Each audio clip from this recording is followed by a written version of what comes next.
A no makeup look is actually a lot of makeup. I think it's a very, very simple formula that has been around for all skill driven professions. How to build a successful salon in 2025, how to hire, how to train, how to raise the standard, and how to be the best version of yourself, how to look the best version. Meet the boss babe of the hairstyling industry. Meet Bina Punjani, Bella International award winning hairstylist. And Bina Punjani is not only set 3 great salons, but also has one of the most successful bridal studios, an academy, and all things styling. She's on a mission to help everyone impress through better, more fashionable hairstyling. It took me a while, and even then, I didn't learn the Indian way. I did a lot of shows. I did work with Tarun Tailiani, Shantanu Nikhil, all the big names in the industry. Did the IFA Awards in Macau, did the hair for the celebrities, did all of that, had amazing clients, but my heart was not there.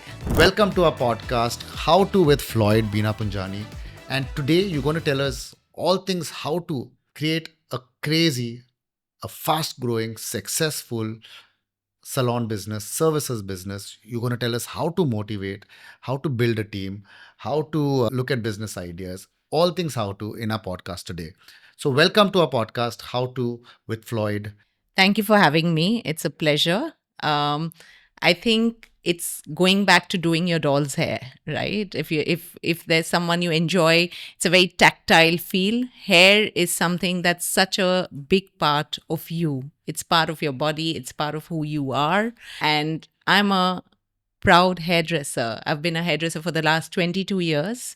And what keeps me going is I enjoy elevating the standards of hairdressing in the industry. Plus, I love helping people to look the best versions of themselves. For me, it gives me great pleasure to help someone in, if it's their job or if it's their meeting and, they have cracked the perfect haircut, perfect look, perfect makeup.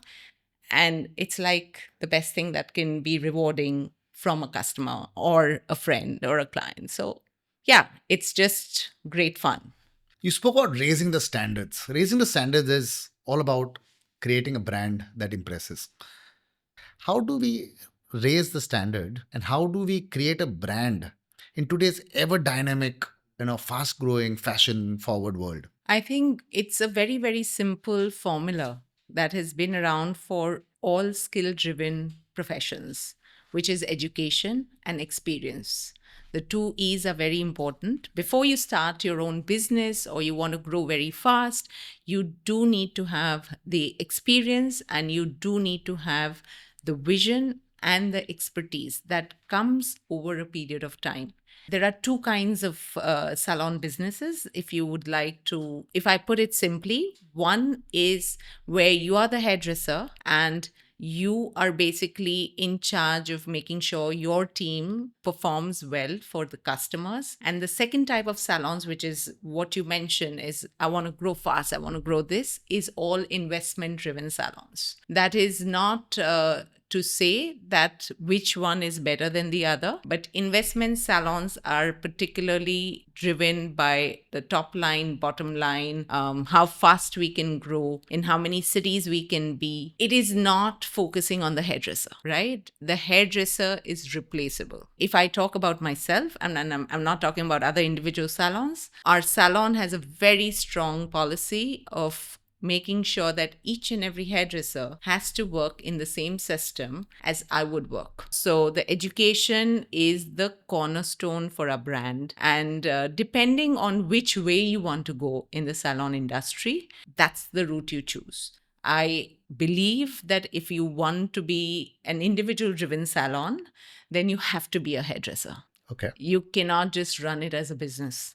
I know enough and more people who have tried to do this and burnt their fingers because you're depending on someone else to solve your problems. If you're an investment-driven salons where you see 100 salons today, 400 salons, which are multiple brands in Bombay, Delhi, they do have good hairdressers, but their focus, like I said, is how fast we can expand. Okay. Right? So then you are dependent on going to that individual hairdresser that your friend has recommended, and you're hoping that the hairdresser's mood is good that day and they give you the best haircut. A hairdresser driven salon, which is, I can only talk about my salon, is basically saying that all of you work in a system, all of you approach everything from a certain standpoint. Like a client comes in, what are the first things you're looking at or looking for? And then from there, your starting point starts. Like, what are your checkpoints? What are the systems? And then what is the outcome that is desired for the client? So it's very system driven, process driven, creative driven, artistic driven. But at the end of the day, it's like Apple versus Android. Got it. So you spoke about checkpoints. You spoke about education. Tell us a little more. Let's deep dive into educating. One is yourself, because it starts with you as a hairdresser, and then passing on that education to your team to style the rest. Right. So tell us in a systemized, in a checkpoint format, how one is you have educated yourself, and how do you educate your team? So I think the main important thing is making sure that you are educating yourself in the systems that have been long established and proven and are world renowned. Right. So when I decided to move from my MA to doing hairdressing, I was very clear in my head that if I'm doing such a big shift, I will make sure I do it from the best place. At that point in time, there were no education institutes in India, and the best possible place I could think of was UK, because I did my research. So if it was makeup, it was going to be California. If it was hair, it was going to be London. It was very, very clear from whatever I could understand at that point in time. And even then, I could have well been a makeup artist. And so I do makeup, but I don't call myself makeup artist because it's an expertise thing. So my entire team is trained. We train makeup artists in our system, but I would like to do hair. So for me, I went to London. I did the hairdressing there, and I pretty much soaked myself in how important it is to do it in a systematic format. So you do have your theory, you have your practicals, then you have your advanced training, then you have train the trainer, then you have shows, then you have shoots, you do all of that. And that really got me excited. So step one, learn from the best. Learn from the best. Learn the right way. Learn the techniques. Don't try and say, okay, what is this? Just picking up the hair and cutting, right? If I give you a scissor, you can cut hair. If you're looking at literally hair and scissors, right, you can cut hair. But there is lots more to it, right? It's like any sport. Like currently I play badminton. So the reason why I love it is because it sort of works with how I look at things. There's a lot of technique involved. There's a lot of working on yourself, and it's a lifelong process. It's never done. Yeah. So basically you first study the right way. And then after 2 or 3 years of really making sure your base is strong, then you build on yourself. What's your story? The UK story.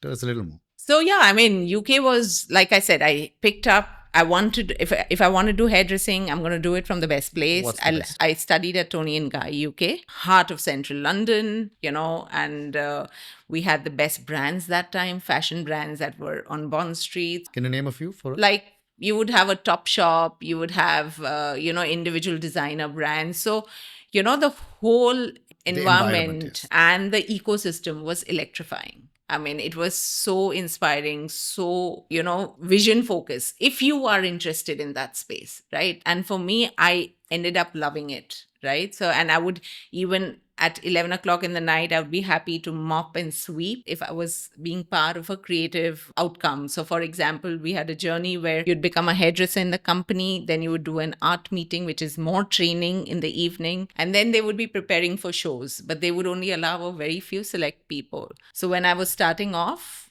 like I hardly knew anything. They said, are you happy to wash the hair? I said, yes. Are you happy to make sure the place is tidy? I said, yes. So I would get home at 11. Everything. I wanted it.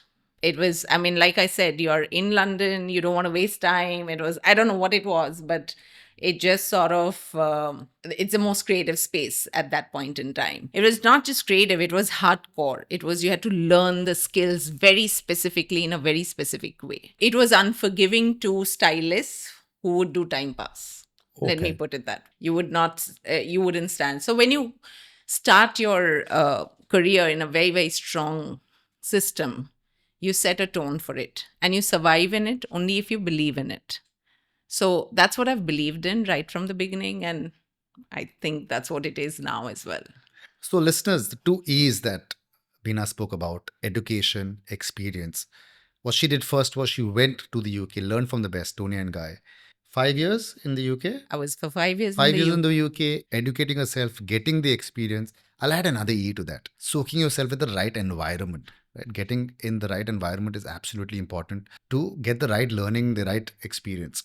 Ecosystem being, Ecosystem. yeah. And Right. you have to be really open to everything. I mean, you have to be open to working hard, period. It was a lot of hard work. Like when I moved back and I sort of saw a lot of these things and I said there's so much potential, but I see that okay, sometimes that my job is from 10 to 8, so that was not the culture I was exposed to. It was a culture that would be endless working hours if you're doing a creative project. On days you're doing a creative project. But that had to be built. So did that, built that, where you're up and about at 4 if you're required, you're up and about at 6 if you're required, whatever it requires, but you have to be fundamentally excited about the work. So that for me is a fundamental tip of opening a salon. You have to be excited about either being a hairdresser or excited about running a business. So of before a you can salon. profit, focus on your passion.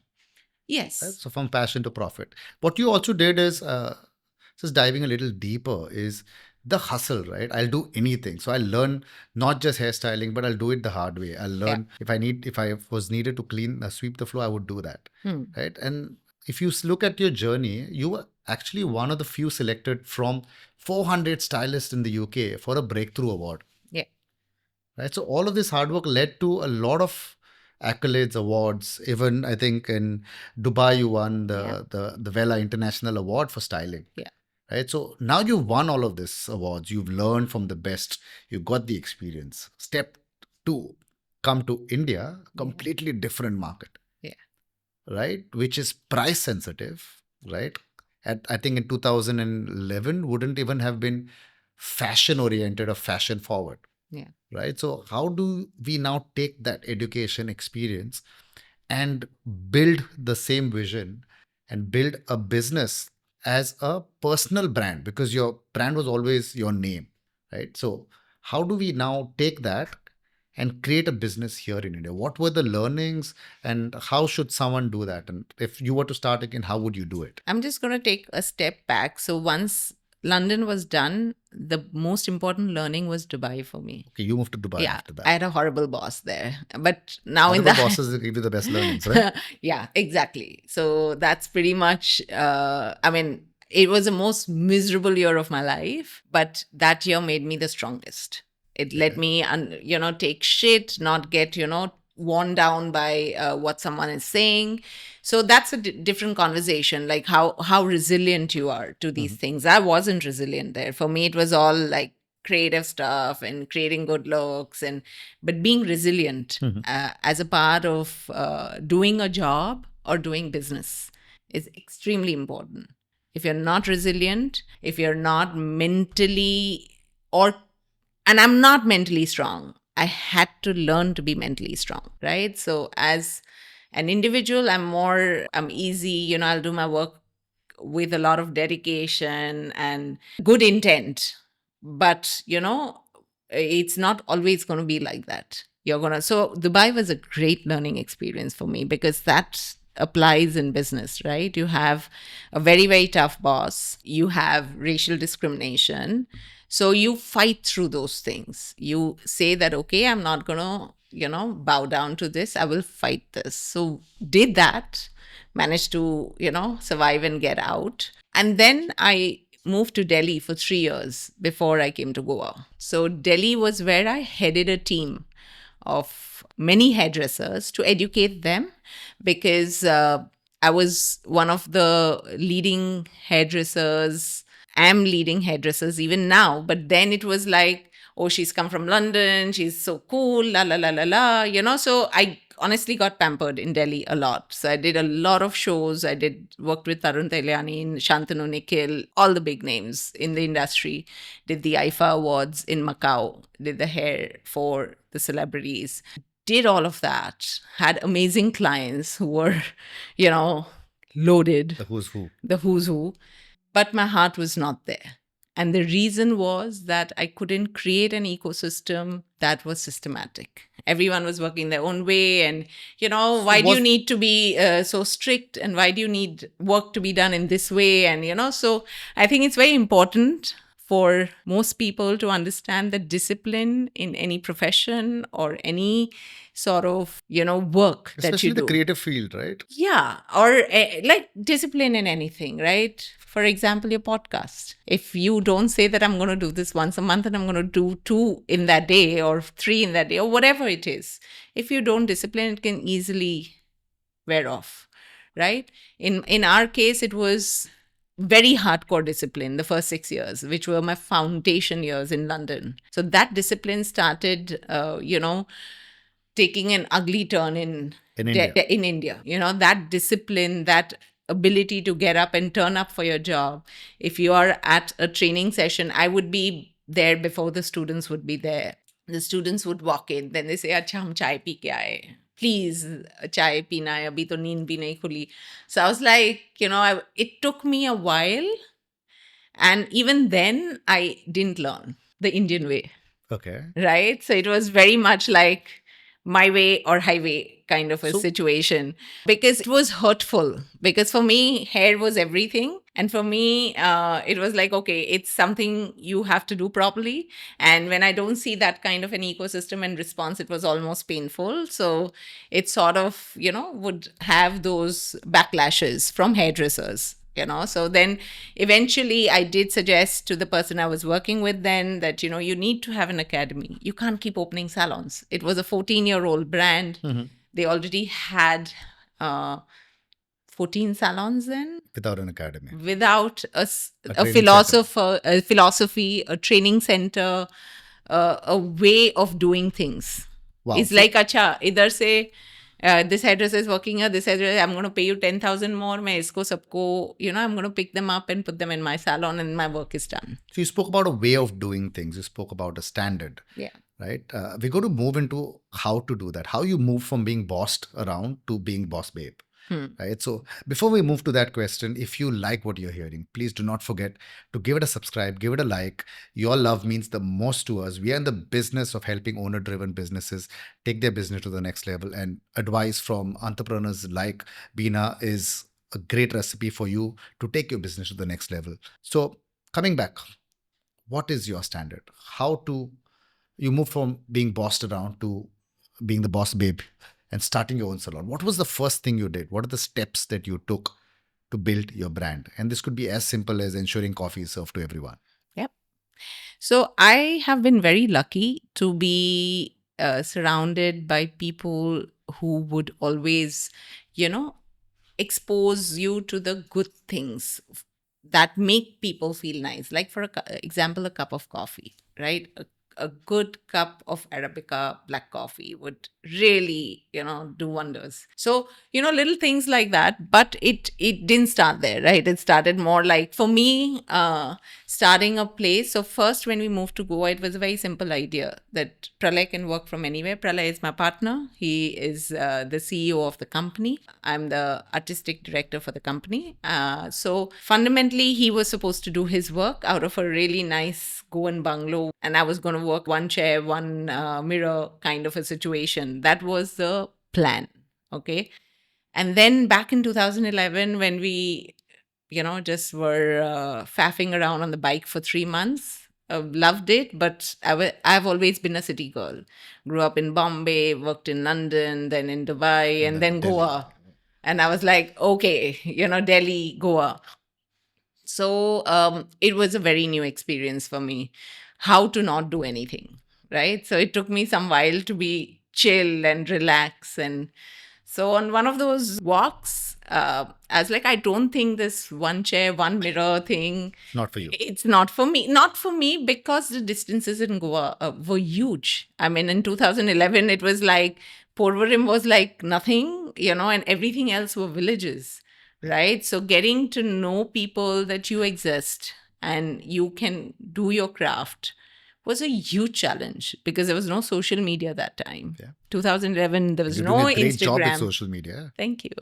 So nothing. So I was like, I don't think that's working. And I'm a city girl. So let me just, make it simple for myself. And I was just walking to the Miramar beach one day and I said, oh, there's a shutter down and it's this cute little space and it's got a bakery, it's got a restaurant. I like the vibe. So I would suggest anyone who's starting a salon to make sure it is accessible. The location? The location is The extremely first step, location. location. There has to be parking. Okay. Okay. Interesting insight. Parking. Right. Location So, with parking. location with parking. Third thing, I think, start. If you're a hairdresser driven salon, start what you can manage because quickly you realize that your costs can go out of handle.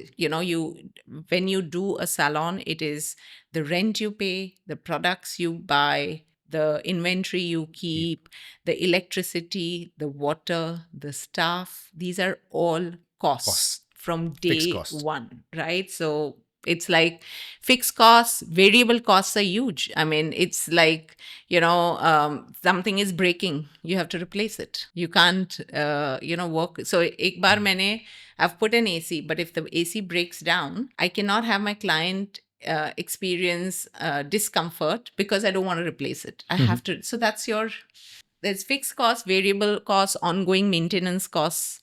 So you have to be able to manage that expectation from yourself. You have to know what you're doing with your money. Is your money your own money and you have enough money to invest, or are you borrowing it from the bank? Then if you kept the same money in the bank, would that make more money, or would you do this? So that's why I think hairdressing is a slightly different business. You really have to have the passion for it. Unless there's investor money being thrown at you, saying that how many salons are you going to open? And let's start the conversation from there. So location, parking, please consider your costs, your fixed costs, your variable costs. Then how do you get the right talent? You've done all of this. Now, how do you get the talent? How do you find the right talent? So luckily in my case, when I moved to Goa, people always wanted to work with me. They knew me when I moved from London to Delhi and spent 3 years. So you've got people from Delhi to come Yes. down? Okay. Oh, We nice. got people from all over India, whoever knew of me at that time from my work. So hire people that believe in you. Yeah. Hire people that believe in you, believe in your work. You will have a chance to. So you will get a mixed bag, right? You will get a set of people who want to say, okay, she teaches, so I'm going to learn and then move on. Or you will say, okay, I think I want to spend time working with her, him, whatever it is, so that I can hone my skills. It can be as simple as that. So it depends on, and you can't predict what the person is thinking in the beginning. Correct. Right? I could look at the person and say, I can trust this person till I die. But, lo behold, the person you didn't trust, or you feel like, okay, maybe he or she will last or not last, they last longer than the other person. Okay. Right? So does that come down to training? Does it come down to brand values, beliefs? What does that come down to? It does come down to individual attitudes. What is the purpose of? So the first step is Hiring for attitude? Huh? Do you hire for attitude? No, so the first thing is a personal attitude of the person. What is the aim behind your joining the brand? How do you find that? You have those conversations. So we have a very strong conversation system before we hire anyone. And everyone talks to you. Huh? Everyone talks with you. No, they talk with Pralay as well. We are two of us because you're evaluating the person from different perspectives. I evaluate from the background, technical. Also, I catch on the soft skills, like which Pralay might take at very face value, that if he or she is saying this, it must be true. And I'm like, let's probe a little further by asking more questions so that we can get the real story. So there is an interview process because for me, that stage is crucially important because I'm going to spend a lot of time developing that person. Yep. Those people I can't replace like other salons do. Like you go, you put an ad and you say, okay, fine, you come, I will give you 10,000. That's your chair, you work. That's not how we function. So we say, okay, this is how much time you are going to take if you're a beginner. This is how much time you're going to take if you're an intermediate. This is how much time you're going to take if you're a senior. That's a junior, senior, Yeah, but stylist. it depends on how quickly they can pick up our system. Okay. If they cannot pick up the system fast enough, even if they have been with us for 6 months, we won't put them on the shop floor, but we'll give them a salary. Oh, wow. So yeah, I mean, you are expecting them to commit their time, and only we would let them last. So mostly we would understand a person within 1 month. Okay. But and have those frank conversations. We tell them that I don't think this place is meant for you, and you will do better if you're in another salon. But you've already paid him the train for 1 month and paid him the salary for 1 month. Yeah, we've done that. We are very happy to take that risk rather than have someone who is not interested be a part of the team for a long term.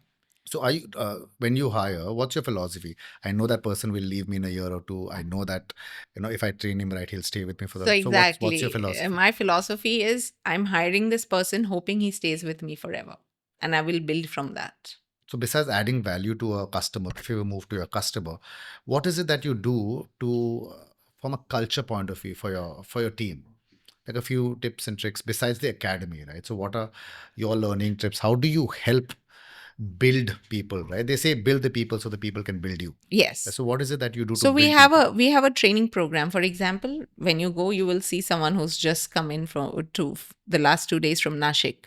So we would first get him or her to get a test with us. We give them a doll head. We say, show us what you know, right? Okay. We evaluate on what you know. In the sense, everyone who comes through the door has to learn a system. No one knows that system. So they don't go onto a seat until they know the system. Yeah. So we know, I'm just evaluating them for if they can move their hand. Do they have the technical experience or speaking to clients? Do they have some sensibility of the entire thing? Then you get slotted into. So we don't hire anyone who is at least 3-4 years into the industry from outside, because the beginners are always taken care of by our academy. Okay. The top people who graduate from the academy tend to sometimes join us who are not from out of town. Out of town hairdressers come to learn our way. But people from Goa at the moment will come because they want the job opportunity. They've heard about job opportunities through their friends. That, we've had people who worked with us for 13 years from the time we've started to 11 to 8 to 10. So we've had people who worked with us for long term. And that's the secret sauce, right? I never think about, I'm hiring this person. He's going to leave in a month or 2 months, so I can't train him right now. Okay. Right? So you don't do that? No. So we say that I think you have potential. We can give this to you. We can give you an environment and an ecosystem and a salary eventually at par with the market, so that, your career is set. There's no looking back from here. Mm-hmm. Because any person in the past or present who is working with us knows that they're going to get 10,000 more anywhere else, because they come from my brand. Okay. Right? So because they have that certification or that they know that, okay, if they're coming from here, they're like, it's gold mine. Let's just get them, because she spent tons and tons of time training them and making sure that only then they come on the shop floor. And so it's a lot of process driven. And it's pure and simple, very transparent. Even the person who's just come, and we say that, okay, you try this out. Even after 15 days, if you say that, this is too much, I don't think I need to do this. I have so much experience. I can earn straight away going somewhere else. I will find you a job. Is it always about money for them? Unfortunately, yes. In our industry or anywhere now with the situation throughout the world, hairdressers are very, very vulnerable as a community, but especially in India, because they don't come specifically from very good backgrounds, very stable backgrounds. So they have to send money back home. They have to take care of their families. So, it's complicated, because one, they're coming from a background which is challenging, and then you're expecting them to have international aesthetics. Correct. So that journey is truly beautiful and truly challenging. It's not easy. So you are impacting lives beyond their salary, right? You're impacting. 100%. 100%. Otherwise, they wouldn't be with me. So you have to be able to have that X factor for the person to say that, okay, we are going to stay with you. And have a very, very honest, transparent conversation when it's needed to be had. And obviously, a big guiding force in that has been the CEO, my partner, my husband, Pralay. He has worked in corporates before. So he brought a lot on the table Corporate of exposure. corporate exposure, of how not to hire and fire people. I'm like, I don't like this, what I see. Just said, Fine. just chill. Take that time, take that patience. It's taken me a long time to learn that, because for me, either you do it or you're out. It's pretty much that kind of letting them, give them some breathing space, because like I said, there's a huge divide between where they come from and what you're expecting them to achieve very quickly, right? Correct. So it's one of the tough systems where you need to learn and work precisely. You spoke about X factor, right? So let me tell you your X factor. Like, we are a loyal customer.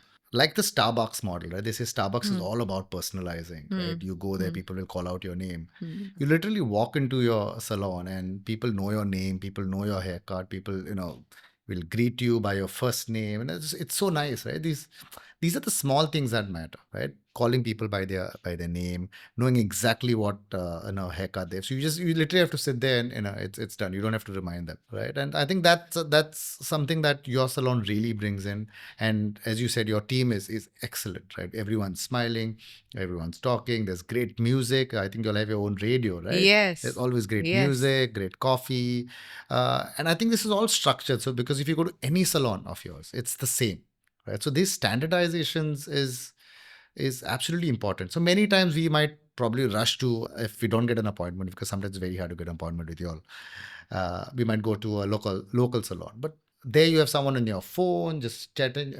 You enter there, they're not even looking at your face. They're on their phones browsing a YouTube video. You're sitting there. There's music that is played basis what they like. There's sometimes Fevicol being played. There is some loud music. There's absolutely no standard, right? And they are selling at a much lower price and still empty. So what does price have as a factor in the salon business? Does price play a very important role? Oh, yeah, absolutely. Price plays a very important role. There are two aspects to pricing. One is the service, the cost of the service that you're providing, what all is involved in that, right? So your salaries, your rent, your la la la la la. So you put that as a fundamental. And two, what are you giving something that no one else is giving in the market? Okay, a little deeper. So what when do you give that no one else is giving? Like you exactly said before. So when a customer comes in, we basically deep dive into the requirements of the customer. Plus, we customize. While everyone works in the system, the amount of customization that goes into the variety of hair. So it's each head of hair is treated with customization. You mentioned something about hair is like DNA, right? Yeah, it's like DNA, right? If you're saying, okay, I know one haircut, so most hairdressers know 3 haircuts in our industry, 3 or 4 haircuts, and they work within their comfort of what they are comfortable with, and they'll do that for the client. Here we are saying that we know all the skills because that's our DNA. That's something we believe in, or that is our philosophy. We are the experts. We are the technically skilled people. Now we are going to see what works for you. So the approach is very customer centric. It is around the customer, making sure the customer goes out as the best version of themselves. I love that line. Yeah. So and the other thing is, like I said before as well, for me, it's very important that there is a real luxury. For me, luxury is simple. It's just small things done right. Wow. I mean, that Love it. for me, Small things done right. Yeah, it's luxury. You have a right way of doing things. There are different right ways of doing things, but all those different ways will be accepted or known to people. But it cannot be, for example, I just tell people, one, you should first try just a hair wash at a salon. Any salon you want to try out. Your hair wash will sort of put in place what products you're using, the detail you're going through, a dry wash, then a wet wash, all those details. And you will feel really that your scalp has or hair has been nourished, truly nourished. you can separate a salon pretty much based on Wow, that too. that's interesting fact. Right? So there's a rampant problem with salons where they try to cut costs, and which is to do with they will use those big generic 5 liter bottles at the backwash, but in branded bottles. So it's these are the issues. Now I just moved to the issues, but these are the issues where when you said how do you charge for a service, right? One is we cover the cost. The other thing is you use the genuine products for the service that you How are does providing. a customer like me, Only or when you're how does the customer know that? only when you're exposed to the good stuff will you know that the other So stuff is that something you do? Do you educate people on the type of products that you use Yeah, online as well? absolutely. We tell them what the products are for. We make sure. So the first step when you enter the salon is, you do a scalp analysis. So we check your scalp. If you're a regular customer and you come once in 15 days, we might check your scalp once in a month. But there's a scalp check, and then a shampoo is determined by your scalp, Okay. and your conditioner or your mask is determined by your hair. So it cannot be, anything and everything.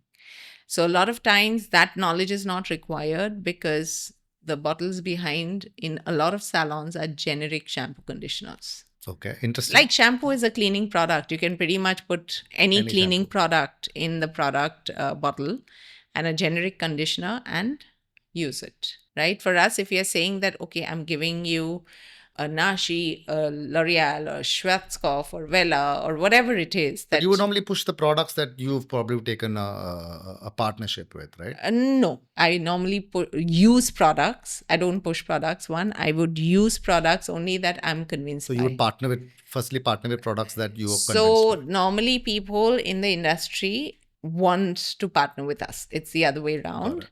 But we do very strict trials in our academy. Okay. Half and half on products. We say, okay, if we are using this product, why should we shift to this product? If we are shifting to this product, is there a better product?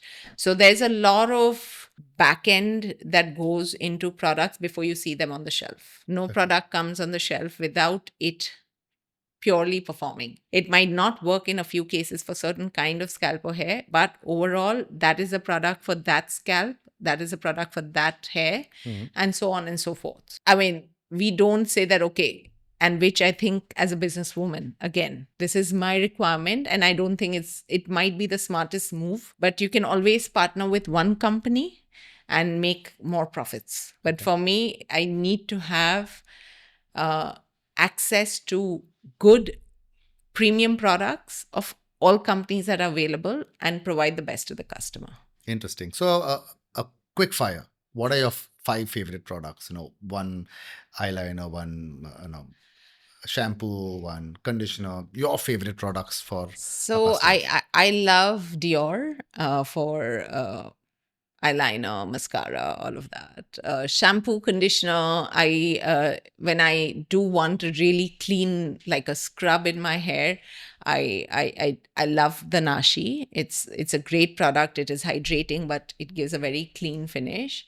And for a lot of moisture, if I've been out in the sun, if I've been in the pool or whatever, then I like Biotop. So each of these range that we have with us also has a very specific purpose. Right? So shampoo, conditioner, we have Nashi, Biotop. In styling products, I like Milkshake. It's got a great dry shampoo that, just is fantastic for our weather. What about, since we focus a lot about entrepreneurs and working people, what should like a daily working individual or an entrepreneur use, say, for their everyday hair, a male and a female? So I think one everyday wear. Everyday wear. So a dry shampoo is a great product. It's a secret sauce to making sure if you don't want to use heavy products like wax and gel and all of that, dry shampoo just freshens your scalp.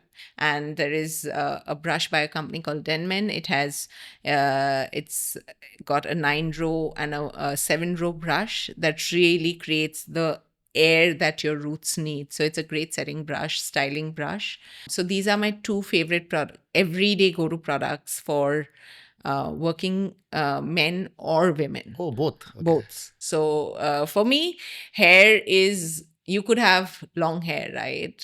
Like long male hair, and a woman could have short hair. but scalp remains, the issues of the scalp remain, and the hair remain. You need to style it, you need to keep it clean. So it's not a male or a female. Of course, when you have a beard, then you have a beard oil, and that goes into a different space. But shampoo, conditioner, leave-ins, and serums are meant to do a certain job, and they should be applicable to both male and female. I know men love to see a range for men's products. I know that's a big thing, and it's nice. It's a feel good factor, but generally they play more on fragrances.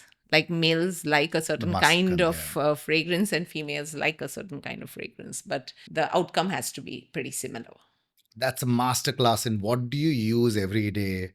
Amazing insights. If you love what you're hearing, please do not forget to give us a like, give us a subscribe.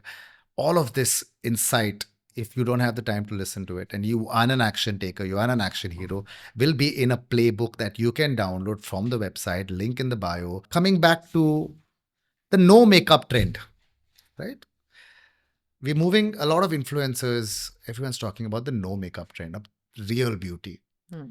How does that impact a business like yours that's focused on like hairstyling, makeup? Does that impact, or what are your views on that? A no makeup look is actually a lot of makeup. So when Interesting. so when they call it a no makeup look, it is creating a skin that is flawless, but with very minimal product on the skin. Now that's a skill. That's not something easy to achieve. So a no makeup look, there are two versions of it. If you want to see your skin texture, that's the real like no makeup look. But if you type no makeup look online or with any of the artists, they're all photoshopped, clean, Wow. no makeup look, which requires products and very good quality products to create that. Interesting. And Urban Clap, Urban Clap, and all of these companies are now moving to home services, right? I can come over to your home and cut you, and it hasn't reached the non-urban states as yet. But is that a threat? Is it a competition, or is that something you want to go into? Actually, they do have in B tier and C tier cities in India. I think home service is a little complicated. I mean, it's okay to do for a massage or a manicure, pedicure, beauty services, skin services. I don't think people like doing hair At all. at home. Interesting stat. Right. So if a company is again focused on providing your cleaning services plus your electrical services plus hair services plus beauty services, it's just doing a job that's meant to be fulfilled as a job. Hair requires technical expertise, and there's a lot of trust. Like you have a trust with your doctor. Hairdressers they advise you. They tell And you it's similar, right? You would want to go to a similar your hairdresser, right? in our brand, people are happy to go. They have their favorites in the brand, within of your course. But if they are traveling, they are on their holiday, we will have our clients happily go to someone else because they need the service done. They're familiar with what they're going to be the outcome. Yes, they will miss their favorites, but it's not so exactly what sets us apart. So, for example, if I have 14 coded haircuts in my system or 14 coded techniques in my system, all the hairdresser has to do is say, okay, Floyd's come in. What did you do last time for him? Oh, so you say, put that in after the yeah. haircut? So there is coding in everything. So after the appointment? No. So the system is coded right in the beginning. Okay. The system is coded. Can you quickly tell me what you did? So I did like number 2 on the haircut number 2 on the sides, and maybe haircut number 6 on the top, or technique number 3 on the sides, and technique number 7 on top, or the back is shorter or faded. So that it's sort of coded in that sense because they're following the same steps after that. Once they get that information, then they are all following the same steps. So yeah, I mean, data in hairdressing. Yeah, there's a lot of data in hairdressing if you want to be a specific kind of a brand. Whether it's a good thing to be that, because it's very painful It's to a be great there. thing, right? It's painful, right? Because you're setting a standard for your own self. So whenever someone asks, what would you aspire to be further, it's just a better version of ourselves, right? But that's the standard everyone aspires to be, and you are that version. Yeah. So that's something. So there is coding in our system. Like I said, we are a closed system. We are an Apple. We are not an Android. For everyone. Yeah. So For the discerning few. and it's a closed system versus open system. Open system is you come, you do whatever you need to do. This is a chair, how much revenue you're making. Based on that, I'll give you the salary. Here we say that a customer walks in because they want a Bina Punjani haircut. Please ensure that all the boxes are ticked. You know your techniques, you know your expertise, you know your trends, you know what you're going to, and you're constantly educating yourself. My fundamental just suggestions to people who would look at entering into this line of business is it's very important early on to set up your difference. You can either be Your saying point of that- difference. your point of difference. So you can say that, okay, I am going to be a salon, neighborhood salon, which provides services for my neighborhood, right? And I'm going to be able to hire hairdressers and pay for all these things that are involved in running a salon and still make a profit out of it, right? The only issue with that is if you're not a hairdresser yourself, and we've had this a couple of times, like we've had owners who've come and done the course with us. They actually come and do the course, so they're aware, and the hairdressers cannot take them for a ride. Got it. Right? So they can't say that, okay, this is, we know hairdressing or you know hairdressing. You know, pretty much it comes into that kind of a conflict or a conversation in a situation, right? But if you know your trade, even like, you know, our courses are 3 months, you might not become a hairdresser. That's But you the understand ideal. the trade. You understand the trade, but that's the ideal. If you are the hairdresser, if you have a hairdresser who's on gunpoint saying that, okay, I'm getting a better salary, I'm getting this, and you're like, oh no, please, I'll increase the salary. You can't keep doing that. Got it. Unless you are an investment-driven salon where money's been thrown in, like, okay, 10 hairdressers are going, I will give you 10 other hairdressers. We don't need to worry about the quality right now. Just hire them and we'll pay them a little more than the market and they'll all be here. So that is different. Like we said, we are focusing on building real businesses which are profitable and which someone would be inspired to build. I think it's very important to have knowledge about the skill. YouTube knowledge is not real knowledge all the time. You have courses, especially in a skill-based profession.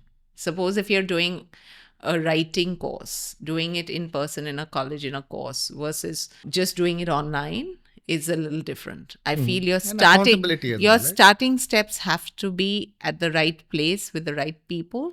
Social media or Instagram are great spaces to be aware of the trends, to upskill yourself, to educate yourself more, stay abreast of what all is happening. But your starting point of building a salon is have the knowledge of the service you're providing. Have a good location with parking. Make sure you've accounted for all the costs that are involved, fixed costs and variable costs.